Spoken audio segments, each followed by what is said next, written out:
मूसा ने तंबू बनाया तो उसका एक उद्देश्य रखा। उसका उद्देश्य यह हुआ करता था कि तुम अपने पापों के लिए बलिदान चढ़ाना, तब वो खुदा तुम्हारे पापों को माफ करेगा और तुम्हें तुम्हारे गुनाहों से रिहाई बख्शेगा। और सब इंतजाम भी वैसे ही किए गए थे। जैसे ही अंदर जाते थे, सामने एक वेदी हुआ करती थी जिस पर सैक्रिफाइस चढ़ाया करते थे, और उसके बाद फिर आगे जाकर के एक और वेदी हुआ करती थी जिस पर लोबान जलाया करते थे। और इस तरह से नक्शा दिया गया और इस तरह से खुदा की हुजूरी का और खुदा के तंबू का निर्माण किया गया। और उसका उद्देश्य बताया गया कि तुम अपने बलिदानों को खुदा के हुजूर लेकर के आना। और आज भी हम इस बात को कहते हैं, गीत गाते हैं ना, we bring the sacrifice of praise into the house. हम लोग अपने बलिदानों को खुदा के हुजूर लेकर के आते हैं। और ये बात सिखाई जाती है, बताई जाती है, और हम इस बात को सीख भी रहे हैं। लेकिन over a period of time खुदा के घर से हमारी जरूरतें भी पूरी होती नहीं है। हम खाली खुदा के घर सैक्रिफाइसेस लेकर के नहीं जाते थे, कई बार हम खुदा के घर अपनी जरूरतों को लेकर के जाते थे। और मैं विश्वास करता हूं यहां पर जितने लोग बैठे हैं, कभी ना कभी आपके मन में कोई ऐसी बात रही होगी कि आज खुदा के हुजूर जब खुदा के घर में जाएंगे तो उससे अपनी प्रार्थना में ये मांगेंगे। शायद आप कभी कदार खुदा के घर में आते हैं, कहते हैं परमेश्वर आज तेरी हुजूरी में आया हूं, मुझे चंगाई दे दे। कई बार शायद मुकदमों से आजादी मांगते हैं, कई बार शांति की प्रार्थना करते हैं, खुदावन मुझे तेरे घर से शांति चाहिए। कई बार छुड़ौती की प्रार्थना करते हैं, कर्जों से छुटकारे की प्रार्थना करते हैं, कई बार सफलता के लिए प्रार्थना करते हैं। And whatever we ask in the house of the Lord, वो खुदा हमें देता है, वो खुदा हमारी जरूरतों को पूरा करता है। इसी तरह से दाऊद भी कहने लगा, भजन संहिता 34 अध्याय और उसके 8वें पद में लिखा हुआ है जी, 34:8, परख कर देखो यहोवा कैसा भला है। परख कर देखो यहोवा कैसा भला है। क्या ही धन्य है वो पुरुष, क्या ही धन्य है वो पुरुष जो उसकी शरण लेता है, जो उसकी शरण लेता है। परख कर देख लो यहोवा बहुत भला है। ये गवाही के तौर पर और एक स्टेटमेंट के तौर पर कह रहा है कि परख कर देखो, मैंने तो देख लिया है, तुम जान लो, तुम समझ लो और इस बात को मान लो। परख कर देख लो, चेक कर लो, यहोवा भला है। और उसकी शरण में जाना बहुत ही बेहतर है। ये वही दाऊद है जिसके बारे में हम सब जानते हैं और इसकी कहानी को भी जानते हैं कि दाऊद को किस तरह से परमेश्वर ने छोटी सी उम्र से चुन लिया और उसका अभिषेक किया ताकि वो इज़राइल का राजा ठहराया जाए। और एक समय इसके पास ऐसा भी आया जब शाऊल इसके पीछे पड़ गया और ये भागा भागा फिर रहा था। उसके बाद खुदा ने इसकी मदद करी, खुदावन ने अपनी हुजूरी को इसके पास से नहीं हटाया और जो परमेश्वर ने ठाना था इसके लिए पूरा किया। और इसकी जिंदगी हमारे लिए एक ऐसी जिंदगी है जो हमें अलग अलग पड़ाव पर कुछ ना कुछ सिखाती है और समझाती है। आज दाऊद की जिंदगी से हम कुछ सीखेंगे कि दाऊद जब परेशान हुआ, दाऊद जब घबरा गया और इसको लगा कि शाऊल अब इसको नहीं छोड़ेगा, और यूनातन जो इसका दोस्त था उसने भी इससे कहा कि तुम भाग जाओ, अब कोई ऑप्शन बचा नहीं है, you run for your life, अपनी जिंदगी बचाओ और भाग जाओ, अब कुछ उम्मीद बची नहीं है, मेरा बाप तुम्हें छोड़ेगा नहीं, वो राजा है, उसने ठान लिया है कि वो तुमको मारेगा और वो तुम्हें छोड़ेगा नहीं। तब दाऊद डर गया, घबरा गया, निराश हो गया, परेशान हो गया और एक जगह पहुंचा। आप निकालिए मेरे साथ पहला सामुएल उसका 21 अध्याय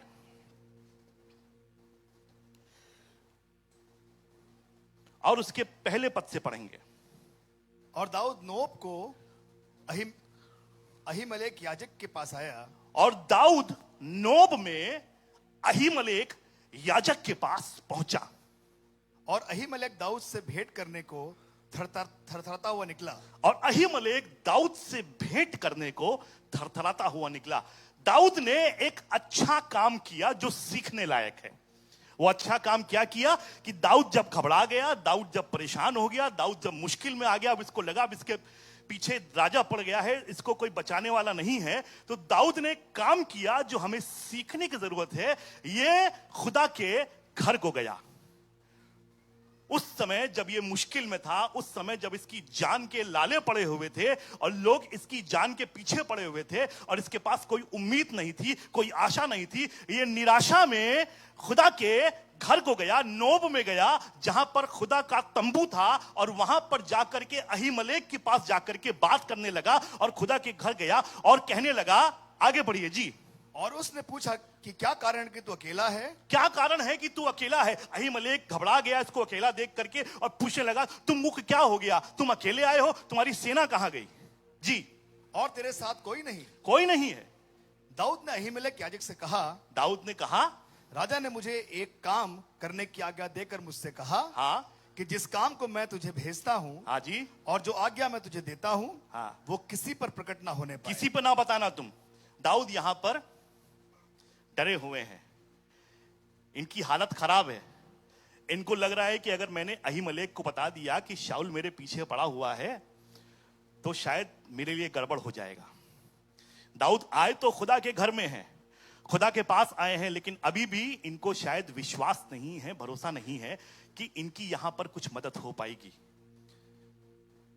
और ये बोल रहे हैं कि हमको राजा ने भेजा है, एक ऐसे काम के लिए भेजा है जो गुप्त रखने के लिए बोला गया है, और मैंने भी अपने लोगों को नहीं बताया है कि क्या काम मुझे सौंपा गया है, इसलिए मैं यहां पर अकेला आया हूं। मैंने अपने लोगों को कहीं और रुका दिया है और मैं यहां पर आया हूं। जी, फिर आगे। मैंने जवानों को फलाने स्थान पर जाने को समझाया है। जी। अब तेरे हाथ में क्या है? अब तेरे हाथ में क्या है? रिक्वायरमेंट है इनकी। ये दौड़ते भागते परेशानी में, मुसीबत में, पसीना चू रहा है। अब इनको मालूम नहीं क्या होगा। इन्होंने यहां पर झूठ बोला अपने आप को बचाने के लिए कि कहीं मेरी चुगली ये शाऊल से ना कर दे और मेरे पीछे फिर से लोग लग जाएं। इन्होंने कहा मेरे पीछे लोग रुके हुए हैं, मुझे राजा ने काम दिया है और मैं आया हूं। अब ये बता तेरे हाथ में क्या है, तेरे पास क्या है? हाँफते हुआ, परेशान होता हुआ, अरे अरे बड़ी प्यास लगी है, बड़ी भूख लगी है, हाँ, मेरे पीछे लोग पड़े हुए हैं, मेरा क्या होगा, क्या होगा? अब मुझे मालूम नहीं मेरी मदद कौन करेगा। ये वही दाऊद है जिसने कुछ दिनों पहले गोलियत को मारा है। राजा के साथ रहते थे, अब राजा इनके विरोधी हो गए और ये खुदा के घर को आए हैं। मेरी अच्छी बात ये लगी, ये खुदा के घर को गया। इसने कहा मैं कहां जाऊं, मैं खुदा के पास जाऊंगा। ये खुदा के घर को आए और इन्होंने अहीमलेक से पूछा तेरे हाथ में क्या है? जी। 5 रोटी व जो कुछ मिले उसे मेरे हाथ में दे। जो तेरे पास है, रोटी है तेरे पास में, जो कुछ भी है तेरे पास, मुझे मेरे हाथ में दे दे। ये उससे जाकर के रोटी मांगने लगे कि तुम्हारे पास क्या रोटी है? ये खुदा के घर को गए और वहां पर जो हाई प्रीस्ट था, जो महायाजक था, जो अहीमलेक था, उससे जाकर के बोलने लगे मुझे खाने को कुछ दे दे, कुछ रोटी वोटी है तुम्हारे पास में क्या? मैं तो भाग रहा हूं, मैं दौड़ रहा हूं। ये अंदर की बात थी इसकी, इसने ऊपर से नहीं बताया था कि मैं कहां से आया हूं, क्या कर रहा हूं। ये डरा हुआ था, सहमा हुआ था और इसके ऊपर निराशा छाई हुई थी। और ये खुदा के पास आया और खुदा के घर में आकर के कहने लगा मुझे कुछ खाने को दे दो, मुझे कुछ खाने को दे दो। तो अहीमलेक ने कहा, याजक ने दाऊद से कहा, जी मेरे पास साधारण रोटी तो नहीं, मेरे पास साधारण रोटी तो नहीं है, मेरे पास तो वो रोटियां हैं, केवल पवित्र रोटी है, जो पवित्र हैं और जो ठहराई गई हैं, जो तंबू में रखी जाती हैं। वो मेज जिस पर 6 रोटियों का स्टैक लगा करके रखा जाता था और हर एक गोत्र के लिए एक रोटी खुदा ने ठहराई थी। और ये नियम बनाया था व्यवस्था विवरण में कि इन रोटी को केवल याजक ही खा पाएगा, जो हारून के घराने के थे और हारून के कुल के लोग हुआ करते थे, जो याजक और महायाजक ठहराए गए थे, उनके पास ही यही अधिकार था कि वो रोटी जो वहां पर तंबू में रखी गई थी, वो रोटी केवल याजक और उसके परिवार के लोगों के लिए ही रखी जाती थी। हर सप्ताह नई ताजी रोटी बनती थी और ताजी रोटी हर विश्राम दिन वाले दिन रखी जाती थी, और जो पुरानी रोटियां निकलती थी वो याजक अपने परिवार के लिए और अपने लिए इस्तेमाल करता था।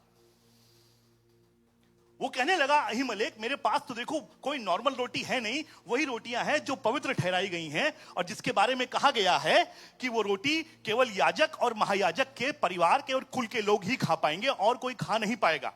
जी आगे बढ़िए अनिल भाई। इतना हो कि वे जवान स्त्रियों से अलग रहें। जी। दाऊद ने याजक को उत्तर देकर के उससे कहा, सच है कि हम 3 दिन से स्त्रियों से अलग हैं। फिर जब मैं निकल आया तो जवानों के बर्तन पवित्र थे। और ये पूछ रहा है कि देखो मेरे पास वो वाली रोटियां हैं, अगर तुम चाहो तो मैं तुमको वो वाली रोटियां दे सकता हूं, लेकिन उसके लिए तुम्हारा पवित्र होना बहुत जरूरी है। तो दाऊद ने कहा, नहीं नहीं, हम पवित्र हैं और सब कुछ बढ़िया है। और इन्होंने फिर से बहाना बनाया, और ये डरे हुए थे, भूख भी लगी हुई थी, इनको जरूरत भी थी। इनको मालूम था कि अगर हम खाना नहीं खाएंगे तो शायद भूखे मर जाएंगे। हम कहां जाए, किसके पास रोटी मांगने जाए? ये खुदा के घर को गए और खुदा के घर में जाकर के अहीमलेक से बोला, और अहीमलेक ने कहा कि ये रोटियां हमारे पास है तो, लेकिन ये नियम के अनुसार नहीं मैं तुमको दे सकता, क्योंकि खुदा ने ये मेरे और मेरे परिवार के लिए ठहराई है। लेकिन एक काम हुआ। जी। तब याजक ने उसको पवित्र रोटी दी। तब याजक ने उसको पवित्र रोटी दी, क्योंकि दूसरी रोटी वहां ना थी, क्योंकि और रोटी वहां पर नहीं थी। जी। केवल भेंट की रोटी थी, केवल भेंट की रोटी थी, जो यहोवा के सम्मुख से उठाई गई थी। जो यहोवा के सम्मुख से उठाई गई थी। वो रोटियां थी जो पवित्र थी, वो रोटियां थी जिनको खाने का अधिकार केवल याजकों को था। यीशु मसीह ने भी इस बात को कोट किया था, मत्ती 12 में इस बात को कोट किया था, तीसरे पद में, कि तुमको मालूम नहीं है, जब उसके चेले वहां पर खा रहे थे और बालियां तोड़ तोड़ के उनको भूख लगी, और तो खेत में जाकर के बालियां तोड़ने लगे और खाने लगे, तो वहां पर आकर के फरीसी उसको बोलने लगे, देख सबत के दिन ये गलत काम करते हैं। तब यीशु मसीह ने इस वाक्य का वहां पर एग्जाम्पल दिया और कहा कि देख, वहां पर दाऊद भी तो गया था और उसने भी तो वहां पर मंदिर की पवित्र रोटियां खाई थी, तो क्या हम नहीं खा सकते? This was happening for the first time. Dawood वहां पर मंदिर में गया है, निराश, हताश, डरा हुआ, और वहां जाकर के मांग रहा है, रोटी मिल जाए, रोटी मिल जाए। अहीमलेक ने इसको रोटी दी। और उसके बाद फिर क्या हुआ? जी। जो यहोवा के सम्मुख से उठाई गई थी, जी। कि उसके उठा लेने के दिन गरम रोटी रखी जाए। जी।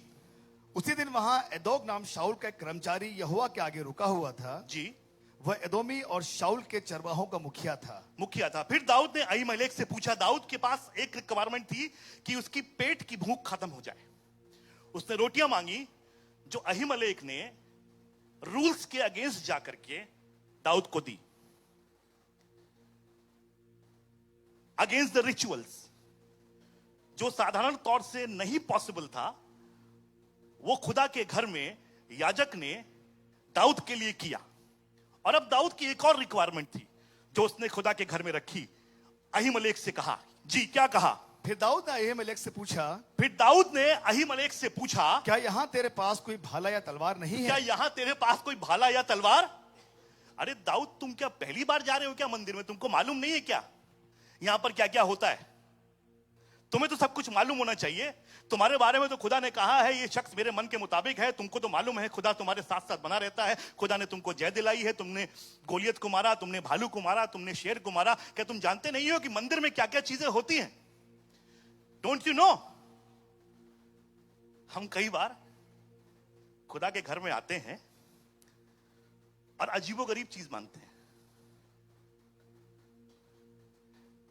ये जानते हुए कि होगी कि नहीं होगी। दाऊद इतना डरा हुआ, इतना घबराया हुआ था, इसको समझ नहीं आया। इसने कहा कि यार कुछ भी हो, मैं खुदा के घर में आया हूं और मैं अपनी जरूरत को खुदा के सामने रख रहा हूं। मुझे मालूम है खुदा कहीं ना कहीं से पूरा करेगा। इसने आज तक मेरी हर जरूरत को पूरा किया है और मैं विश्वास करता हूं आगे भी करेगा। उसने कहा, क्या तुम्हारे पास कोई भाला या तलवार है? और अच्छी बात पता क्या हुई? आगे क्या लिखा है देखिए। क्योंकि मुझे राजा के काम की ऐसी जल्दी थी, हाँ, कि मैं ना तो तलवार साथ लाया हूं, ना तलवार साथ लाया हूं, और ना अपना कोई हथियार ही लाया। हथियार लेकर के आए, छूचे हाथ निकल पड़ा। दौड़ रहा है, भाग रहा है, भूख लगी है, हाथ में कुछ है नहीं, हथियार नहीं है। ये वही दाऊद है जिसने गोफन से गोलियत को मार दिया था। अब ये निहत्था है और इसको डर लग रहा है कि कहीं कोई मुझे मार ना दे। हम भी अपनी सफर में, जिंदगी के सफर में कई बार अपनी जरूरतों को लेकर के आते हैं और कहते हैं खुदावन मुझे खाने के लिए चाहिए कुछ। जो बेसिक रिक्वायरमेंट है, रोटी कपड़ा और मकान बेसिक रिक्वायरमेंट है, और हम बारंबार खुदा के घर में आते हैं और खुदा से मांगते हैं खुदावन मुझे अच्छी नौकरी चाहिए, खुदावन मुझे एक अच्छा बिजनेस चाहिए, खुदावन मेरे घर में शायद गाड़ी हो जाए, शायद मुझे एक अच्छा मकान मिल जाए। हम बारंबार खुदा के घर में आते हैं और खुदा से मांगते हैं। जब हमको लगता है कहीं से पूरा नहीं हो पाएगा, हम खुदा के पास आते हैं। दाऊद भी घबराया हुआ था, परेशान था, इसको मालूम नहीं था कि कहीं से कुछ हो पाएगा। ये खुदा के पास आया और खुदा के घर में आकर के इसने अहीमलेक से रोटी मांगी। खुदा ने नियम के विपरीत जाकर के इसके लिए रोटी का इंतजाम किया, और यहां पर आकर के एक और अजीबोगरीब रिक्वायरमेंट रख रहा है। कह रहा आपके पास भाला या तलवार है? उस समय भाला तलवार नहीं होती थी, लेकिन शायद खुदा को मालूम था कि दाऊद यहां पर आएगा, और दाऊद ने उसके लिए एक ऐसी तलवार का इंतजाम किया था। जी अनिल भाई पढ़िए।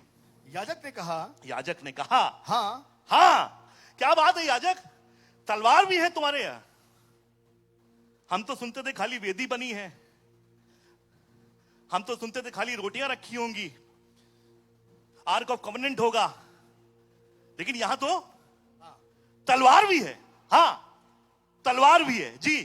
पलिश्ती गोलियत जिसे तूने एला की तराई में घात किया, पलिश्ती गोलियत की तलवार है जिसे तूने एला की तराई में घात किया है। उसकी तलवार कपड़े में लिपटी हुई, उसकी तलवार मेरे पास में है जो कपड़े में लिपटी हुई है, एपोद के पीछे धरी है। एपोद के पीछे धरी है। दाऊद बोला इससे अच्छी बात और क्या हो सकती है कि मुझे गोलियत वाली तलवार मिल जाए, ताकि मैं इस बात को जान सकूं कि मेरा खुदा जो मेरे साथ उस दाऊद के उस भालू के समय में था, उस शेर के समय में था, और उस समय भी था जब गोलियत को मैंने मारा, वो उस गवाही की तलवार मुझे मिल जाए तो इससे बेहतर और मेरे लिए क्या हो सकता है।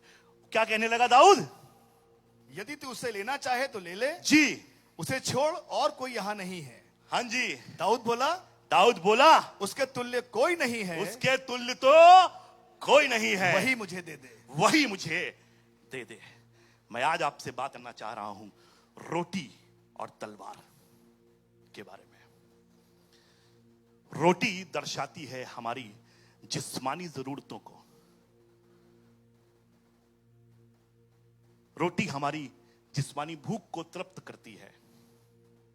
अगर हमारे पास रोटी ना हो तो शायद हम जिंदा भी ना बचे। जब हम घबराए हो, परेशान हो, जब हमें लग रहा हो कि मेरी जिंदगी अब खत्म होने वाली है, तब तुम खुदा के पास अगर जाओगे तो खुदा नियम के विपरीत जाकर के तुम्हारे लिए भलाई को उत्पन्न करने की सामर्थ रखता है, और वो अपने घर से तुम्हारे लिए रोटी का इंतजाम करेगा। Hallelujah, hallelujah, thank you Jesus. और उसके बाद खुदा आपके लिए तलवार का इंतजाम करता है। Why do we need sword? जरूरत होती है हमें। कई बार हम निहत्ते चले जाते हैं और शायद बार बार युद्ध में हार जाते हैं। पता नहीं कितनी लड़ाइयां हैं जो मैंने अपने बल पे लड़ने की कोशिश करी, पता नहीं कितनी ऐसी लड़ाइयां हैं जिनको मैं हार गया। हताश होके, निराश होकर के हम खुदा के पास में आए और कहने लगे खुदा मैं लड़ते लड़ते थक गया, बार बार हार गया हूं, असफलता मेरे पीछे पड़ी हुई है, मैंने अपने सारे हथियार इस्तेमाल कर दिए, आज मैं तेरे पास आया हूं, तेरे हुजूर आया हूं। और मैं खुदा का धन्यवाद करता हूं। दाऊद जब खुदा के पास में गया तो दाऊद ने उसको एक ऐसी तलवार दी जो गवाही की तलवार थी। वो इस बात को याद दिलाती थी दाऊद को, देख ये वही तलवार है जिससे तूने गोलियत को मारा था, देख ये वही तलवार है जो गवाही देती है इस बात की कि वो खुदा तेरे साथ है, देख ये वही तलवार है जो विश्वास योग्यता दर्शाती है कि वो खुदा आज भी तेरे साथ बना हुआ है। भले तू मुसीबत में है, भले तू परेशानी में है, भले राजा तेरे पीछे पड़ा हुआ है, लेकिन डरो नहीं।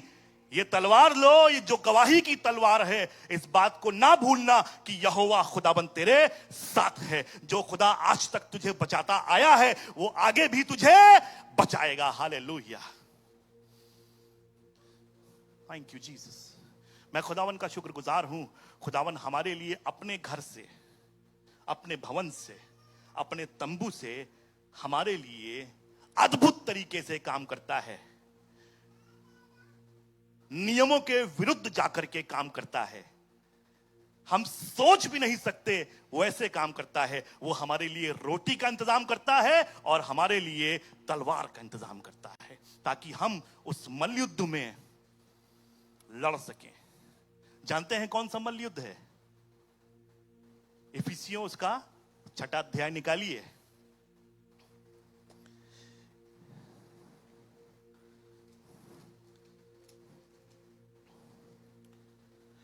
और उसके 10वें और 11वें पद को पढ़िए, 12वें पद को पढ़िए। निदान प्रभु में हाँ, और उसकी शक्ति के प्रभाव में बलवंत बनो। बलवंत बनो, परमेश्वर के सारे हथियार बांध लो, परमेश्वर के सारे हथियार बांध लो कि तुम शैतान की युक्तियों के सामने खड़े रह सको। जरूरी है। अगर हम अकेले लड़ने जाएंगे, अपनी सामर्थ्य में लड़ने जाएंगे, तो हम शायद शैतान का सामना नहीं कर पाएंगे और बार बार वो शैतान हमें नीचे गिराएगा और बार बार वो हमको घायल करेगा, दुख देगा, बार बार वो हमको डिप्रेशन में लेकर के जाएगा, बार बार हमको अंधकार में लेकर के जाएगा। जरूरी है हमारे लिए कि हम परमेश्वर के सारे हथियार बांध लें कि शैतान की युक्तियों के सामने खड़े रह सकें, क्योंकि हमारा मल्ल युद्ध लहू और मांस से नहीं, परंतु प्रधानों के और अधिकारियों से और इस संसार के अंधकार के हाकिमों से है और उस दुष्ट की आत्मिक सेनाओं से है। जब तुम खुदा को ग्रहण कर लेते हो, जब खुदावन यीशु मसीह को अपना उद्धारकर्ता करके मान लेते हो, तब तुम्हारे लिए जरूरी है कि तुम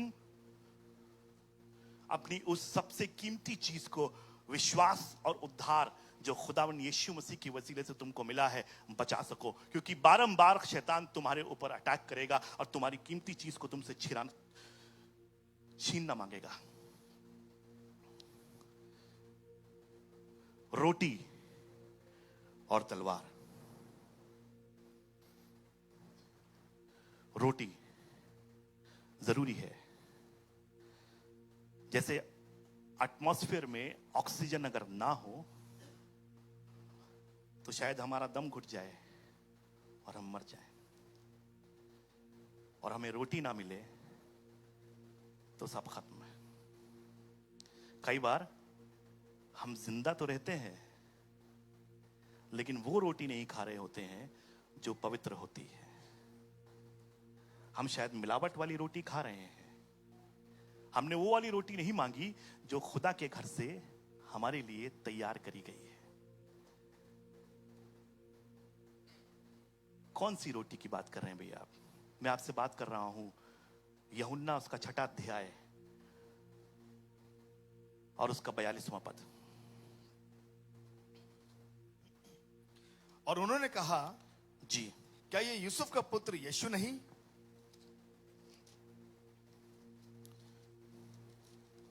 जिसके माता और पिता को हम जानते हैं? नहीं, 48 पद से पढ़िए। जीवन 48। की रोटी मैं हूं। जीवन की रोटी मैं हूं। जीवन की रोटी मैं हूं। तुम्हारे बाप दादाओं ने जंगल में मन्ना खाया और मर गए। मन्ना खाया और मर गए।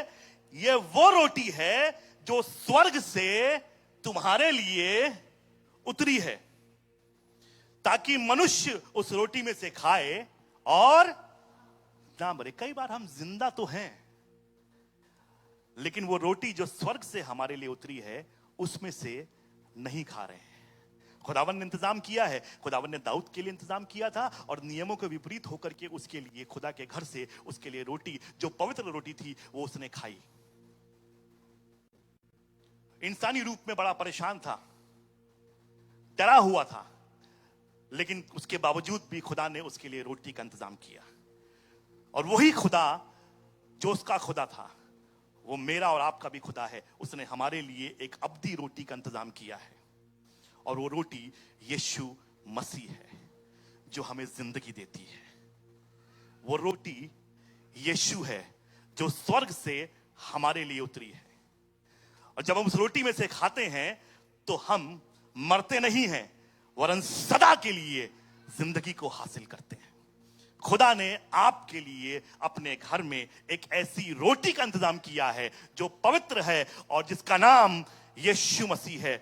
वो रोटी है जो स्वर्ग से उतरती है ताकि मनुष्य उसमें से खाए और ना मरे। जीवन की रोटी वो स्वर्ग से उतरी, जो स्वर्ग से उतरी वो मैं हूं। यदि कोई इस रोटी में से खाए तो सर्वदा जीवित रहेगा। खुदावन ने इंतजाम किया और अपनी वाचा को पूरा किया। जब दाऊद वहां पर रोटी मांगने गया तो खुदा ने उसके लिए एक ऐसी रोटी निकाली जो पवित्र थी और उसकी वजह से वो जिंदा रहने वाला हो सका। मेरे भाइयों, मेरी बहनों, आगे और लड़ाइयां हैं तुम्हारे जिंदगी के सफर में। अगर तुम उस रोटी पर निर्भर रहना चाहते हो जो शायद इंसानों की बनाई हुई है, उस रोटी पर निर्भर रहना चाहते हो, डिपेंड करना चाहते हो जो शायद टिकाऊ नहीं है और तुमको जिंदगी नहीं दे पाएंगी, मैं आपको बताता हूं, खुदावन यीशु मसीह को ग्रहण करो और खुदा के घर में आओ और उस जीवन की रोटी को जो तुम्हें जिंदगी देती है हासिल कर लो। उसने दाऊद के लिए इंतजाम किया है, वो तुम्हारे लिए भी इंतजाम करेगा। वो पवित्र रोटी जो स्वर्ग से हमारे लिए उतरी है। हथियार बांध लो। बात करते हैं हथियार बांधने की। 6वां अध्याय इफिसियों, हम वही वापस चलते हैं जहां पर हमारे लिए जरूरी होता है कि हम हथियार हासिल करें, हथियारों को बांध लें और उन हथियारों को बांध लें जो खुदावन ने हमारे लिए तैयार किए हैं। इफिसियों उसका 6वां अध्याय और उसका 17वां पद क्या कह रहा है? और उद्धार का टोप, और उद्धार का टोप, और आत्मा की तलवार, और आत्मा की तलवार। वो तलवार जो गोलियत की तलवार थी, वो तलवार जो गवाही की थी, जो वफादारी की थी, जो सामर्थ की थी, जो उसको हिया बढ़ाती थी कि तुम दाऊद परेशान मत हो, वो खुदा तुम्हारे साथ आज भी है, क्योंकि तुम्हारे पास एक गोलियत की तलवार है जो इस बात को दर्शाती है कि तुमने गोलियत जैसे योद्धा को मारा था और ये तलवार अब तुम्हारे पास है। तुम सामर्थी हो, तुम्हारे जीवन में परमेश्वर ने गवाहियों को रखा है, हम मिट नहीं गए, ये उसकी महाकरुणा का फल है और खुदावन ने आपको सांसें दी हैं, धड़कनें दी हैं। ये तलवार जो गवाही की तलवार है, ये तुम्हारे पास है। अपने उद्धार का टोप और आत्मा की तलवार जो परमेश्वर का वचन है, परमेश्वर का वचन है, ले लो। कैसे लड़ोगे इतनी बड़ी मुसीबत से? क्या करोगे तुम? लोग आकर के सवाल पूछते हैं, अरे बड़ी बीमारी हो गई है, अब क्या करोगे?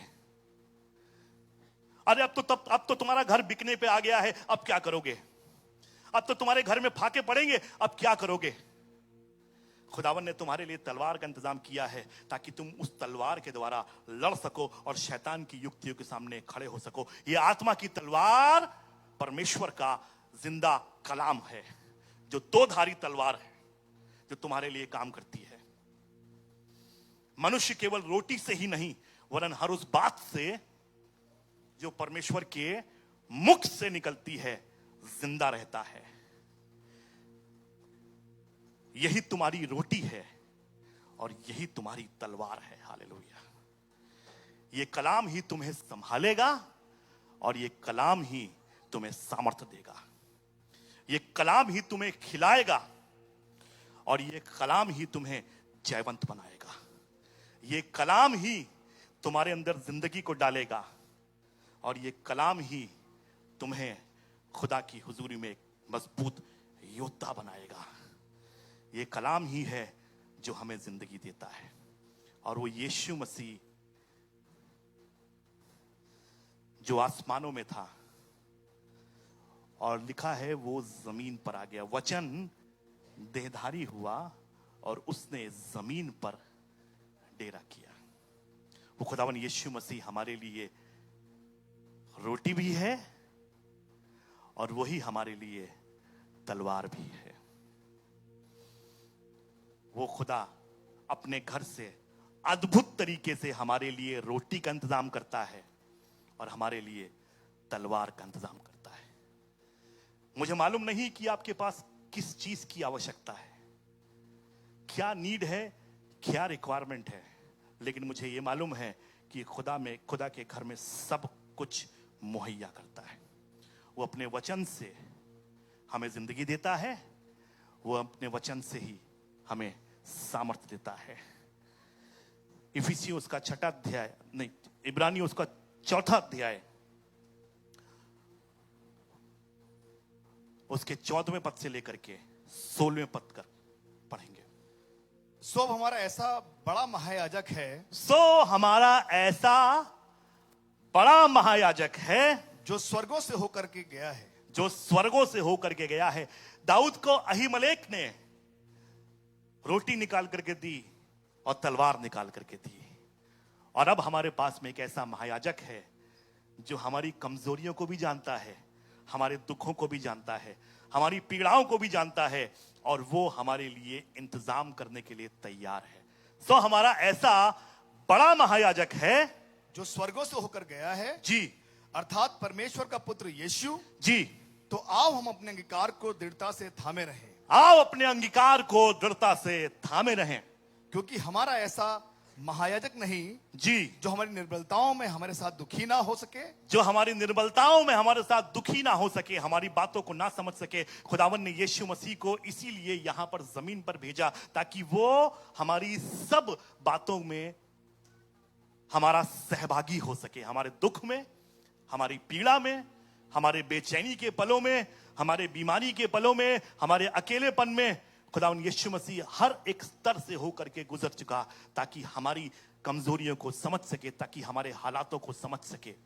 जी, वरन वो सब बातों में हमारी नाई परखा तो गया, सब बातों में हमारी नाई परखा तो गया, तो भी निष्पाप निकला। तो भी निष्पाप निकला। तो आओ, इसलिए आओ जी, हम अनुग्रह के सिंहासन के निकट हियाव बांध कर चले, अनुग्रह के सिंहासन के निकट हियाव बांध के चले कि हम पर दया हो। कि हम पर दया हो। Hallelujah. He will provide you the bread and the sword. वो आपके लिए रोटी और तलवार है। वो यीशु, ये जिंदा कलाम हमारे लिए जिंदगी लेकर के आया है और हमारे लिए सामर्थ्य लेकर के आया है। आज खुदा के घर में आइए, उससे मांगे कि खुदावन मुझे तेरी अब्दी जिंदगी चाहिए। I will not depend on temporary things. मैं उसमें से नहीं लेना चाहता जो केवल अभी की है, वरन मैं अनंत चीजों के लिए सहभागी होना चाहता हूं, अनंत जिंदगी को हासिल करना चाहता हूं। Let's pray. आइए दुआ करें। Thank you Jesus. धन्यवाद यीशु। Thank you Lord. Thank you Jesus. धन्यवाद यीशु। Thank you Jesus. खुदावन धन्यवाद करते हैं कि तेरा वचन सामर्थी है जो जिंदगी देता है। तेरा वचन ही है वो रोटी जो आसमान से हमारे लिए उतरी। तेरा वचन ही है वो सामर्थ जो हमें जयवंत और योद्धा बनाता है। परमेश्वर, तेरे हुजूर, तेरे भवन में खड़े हुए हैं, आज तुझसे प्रार्थना करते हैं खुदावन यीशु कि हमारी वो भूख जो शायद बहुत दिनों से तृप्त नहीं हुई है, अभी भी कुछ कमी, कुछ घटी रहती है, अभी भी शायद मन में व्याकुलता है, अभी भी बहुत सी चिंताएं हैं जो हमें सताती रहती हैं, अभी भी हमें लगता है कि शायद हम सफल नहीं हो पाएंगे, अभी भी हमें लगता है कि चंगाई हमें नहीं मिल पाएगी। खुदावन तेरे भवन में खड़े हैं और तुझसे जिंदा कलाम को मांग लेते हैं, जीवन की रोटी को मांग लेते हैं। तेरा कलाम कहता है कि तू ही है वो जीवन की रोटी जो हमें जिंदगी देती है और अपनी जिंदगी देती है। शायद आप बहुत निर्बल हो गए हैं, शायद थक गए हैं, अकेले लड़ते लड़ते अब हार गए हैं। अब आपको लगता है आपकी लड़ाई आप जीत नहीं पाएंगे। खुदावन ने आपके लिए एक तलवार तैयार करी है जो गवाही की तलवार है, जो सामर्थ्य की तलवार है, जो विश्वास योग्यता की तलवार है। एक ऐसी तलवार जो आत्मा की है, जो दो धारी है। जो गुर्दे गुर्दे को चीर देती है, वो आज तैयार है ताकि आपको उस जीवन की रोटी से और उस सामर्थ्य की तलवार से लैस कर सके। Thank you Jesus. खुदावन शुक्रगुजार है तेरे इस प्रोविजन के लिए, तेरे इस उपाय के लिए जो तूने हमारे लिए अपने भवन में कर रखे हैं। और हमें ये मालूम है परमेश्वर, जब हम तेरे भवन में आते हैं तो तू हमारी सब जरूरतों को पूरा करता है। तूने आज तक किया है खुदावन, और हमें मालूम है तू आगे भी करेगा।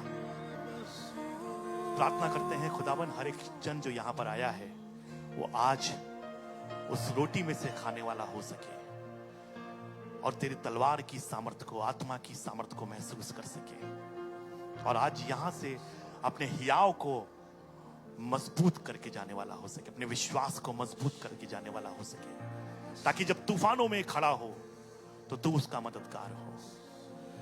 तेरा ये वायदा जो जिंदगी देता है उसके साथ हमेशा बना रहे। तेरा जिंदा कलाम उसकी अगुवाई कर सके और हर सफर में वो जयवंत से भी बढ़ करके कहलाने वाला हो सके। यीशु मसीह के सामर्थी नाम से मांगते हैं, आमीन।